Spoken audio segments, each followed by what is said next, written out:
I thought I'd play a tape of one of the people who I've respected over the years, from Joe Kiernan and Rick Santelli. This just came out, and we'll just play that for a second.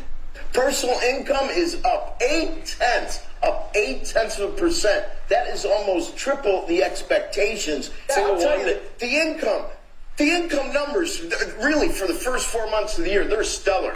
They're really stellar. I mean, I could go back and look at the first 4 months of many different years. Really very strong numbers, and you're right.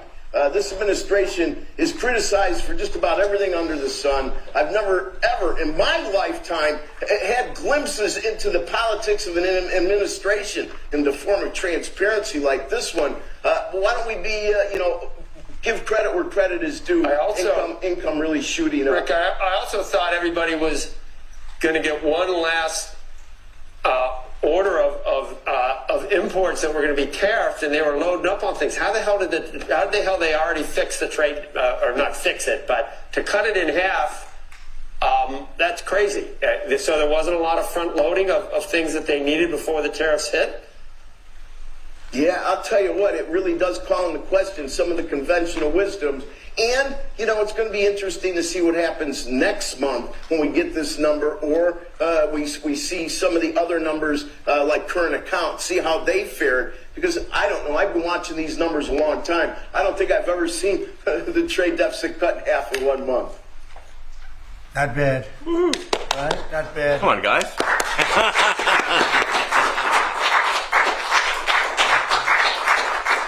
I see Howard and Scott are here, so it's great. You guys want to stand over here? You might as well. You're the ones that help produce those numbers, and it'll only get better. The tariffs are so important, and that's why we were so happy with the decision yesterday where the tariffs continue, because without the tariffs, our nation would be imperiled. We would really be imperiled. I think I can say that with great surety, Scott and Howard. And so we were very happy to get that decision, that big decision yesterday. And today it's about a man named Elon, and he's one of the greatest business leaders and innovators the world has ever produced. He stepped forward to put his very great talents into the service of our nation, and we appreciate it.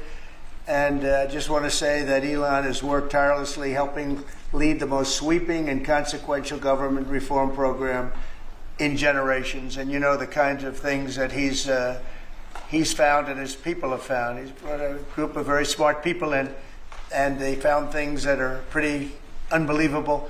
I have to say that the numbers that we're talking about are substantial, but they're going to be very much more substantial with time, because many of the things that we're working on right now, we're going to have to remember Elon as we find them, but the numbers could double and triple because many things, we don't want to go out with them until we're sure, but we've found things that are unbelievably stupid and unbelievably bad. With the Department of Government Efficiency, Elon's delivered a colossal change in the old ways of doing business in Washington. DOGE has installed geniuses with an engineering mindset and unbelievably talented people and computers. I actually asked Elon one time, what's their primary thing? And they have a lot of primary things, all having to do with being smart. But he said the thing that they're really the best at is working with computers, so that they can't be outsmarted by somebody that's not so honest, that happens to also be good with computers, but not as good as these people. But the mindset in the senior ranks of every federal department, and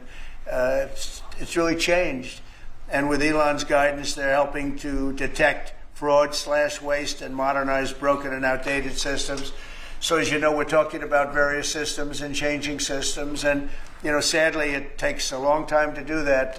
You'll change, let's say, a system at IRS and computerize it properly, where the job can be done in 1/10 the time, but it takes sometimes years to rebuild those systems. But we've started. In many cases, we've started. I will say that this has less to do with Elon, but the air traffic control systems, we're bidding out to the best companies in the world, those systems right now. They were what the previous administration was horrible what they did. They spent billions and billions of dollars, and in the end, it didn't even come close to working. They tried to hook up wire to copper, and it can't be done. And they just spent billions of dollars and just wasted money. Actually made the system much worse. So we're going to get a brand new modern system. Congress is working with us on that, and we're going to get it done as quickly as we can. But it's in the works, and once it's done, it'll be good for 30 years.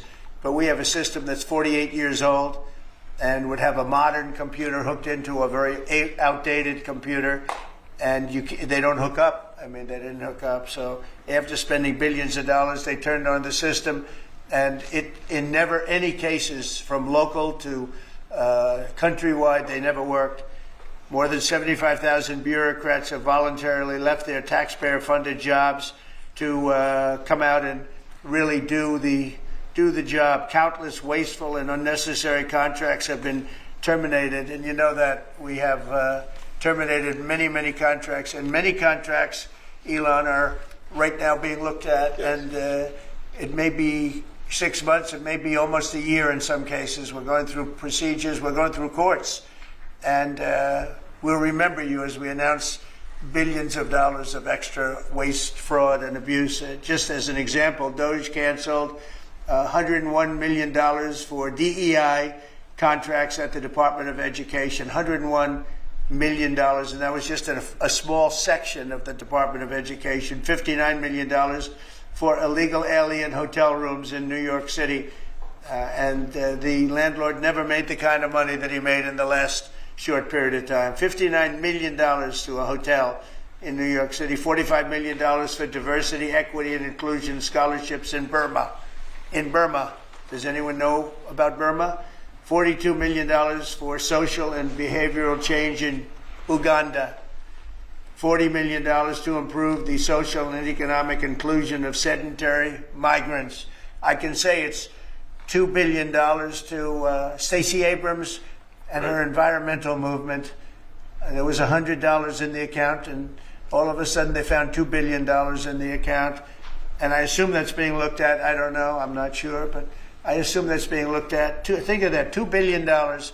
And then Lee will tell you there's another one over there for $20 billion being spent on another environmental credit. $20 billion. Not 20 million, a lot. Not 200,000, which is a lot. So think of it, in her case, you have $100, and now all of a sudden she gets hit with an infusion of $2 billion just before I take office. $20 million for Arab Sesame Street in the Middle East. Nobody knows what that's all about. Nobody's been able to find it. $8 million for making mice transgender. So they spent $8 million on making mice transgender. And those are better than many of the others. I could sit here all day and read things just like that, but we have other things to do. So it's much, much more than just that. We're totally committed to making the DOGE cuts permanent and stopping much more of the waste in the months to come. We want to get our great, big, beautiful bill finished and done. After that, we put some of this into the bill, but most of it's going to come later. We're going to have it cauterized by Congress, affirmed by Congress.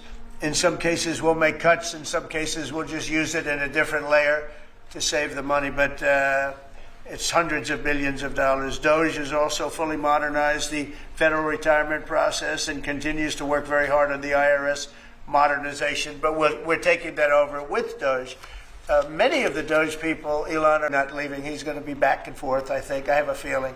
It's his baby, and I think he's going to be doing a lot of things. But Elon's service to America has been without comparison in modern history. He's already running one of the most innovative car companies in the world. You look at his factories and compare them with some of the old factories we have, and it's a big difference. And the most successful space company, and I guess in history you would have to say the largest free speech platform on the internet, etc.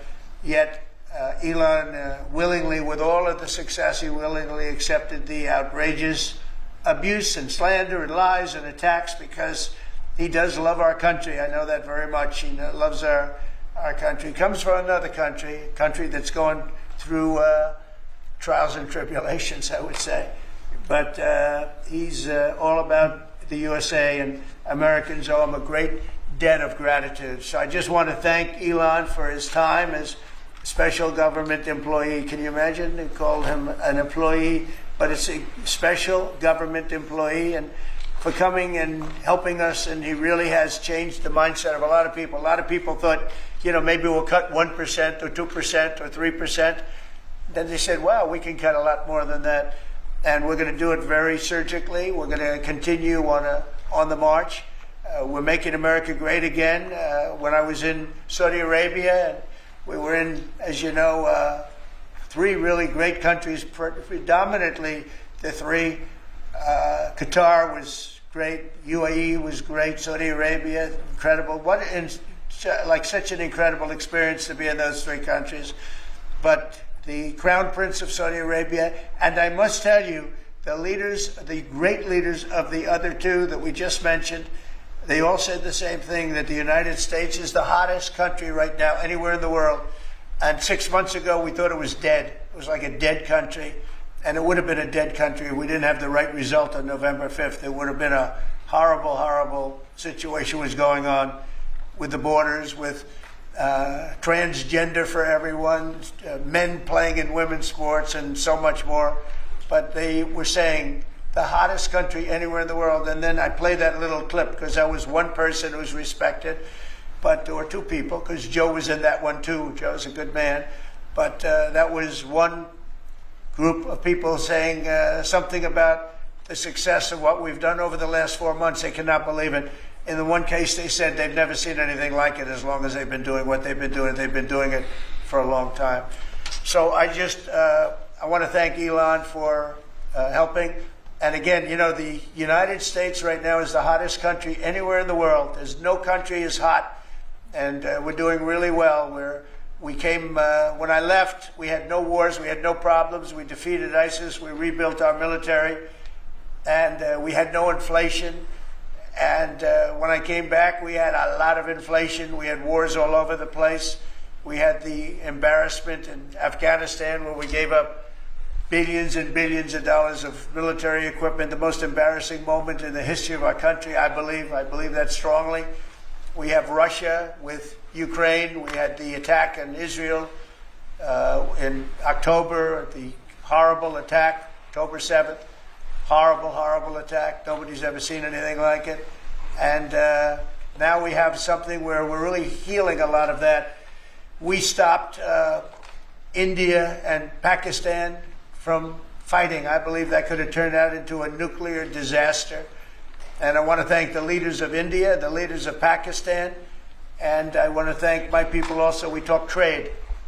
And we said we can't trade with people that are shooting at each other and potentially using nuclear weapons.